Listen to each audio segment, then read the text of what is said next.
Before Folk City was Folk City, and before Bob Dylan became the freewheelin' Bob Dylan, there was a period of about 18 months that changed everything between Mike and Bob. Let me tell you how my grandfather signed up and took guardianship of an artist he just met named Bob Dylan. But before all that, you should at least know Washington Square Village was a meeting place for musicians for decades. All the way from the beatnik poet era to the 1980s pop radio era, it sparked a fire. Woody Guthrie started it and brought his songwriting to New York. He was America's voice in song, him and Pete.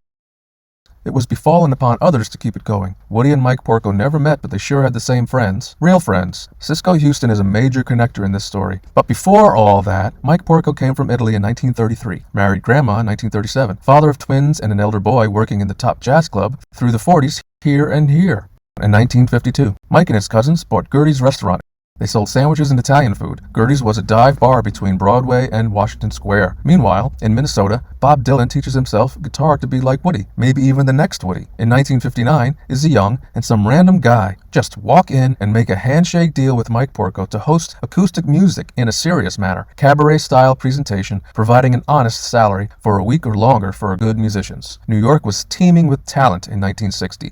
All the original blues guys were coming through New York. Something was happening, and Izzy knew everybody in the square. Izzy Young told Mike that he would do the booking and bring Washington Square indoors. People liked the idea of having booze and food at the same time. Izzy told Mike, sell all the beer you want, but that ended him up. Izzy could not devote time to the original partnership he had with Gerde's they called the Fifth Peg. Over the years, record contracts were later signed downstairs at Gerde's. That drew musicians from the Four Winds to come to New York, sing out, and be heard. America's best performers formed recording trios and learned how to build their act at Gerde's. Mike ran with it. He received a little help. Dave Van Ronk and Oscar Brand made it happen. Mike changed the name, added a random apostrophe in the surname Gerde's, and called it Gerde's Folk City. The Hootenanny was the first open mic. It allowed musicians from around the world to come play the famous cabaret on Mondays. And because Simon and Garfunkel and Dylan got their start there, that was good enough for them. And everybody stuck around for 20 years, and Dylan even came back in 1975, 14 years after my film even begins. But before Mike adopts Bob as his son, Dylan had to first show up in 1961 and meet everybody.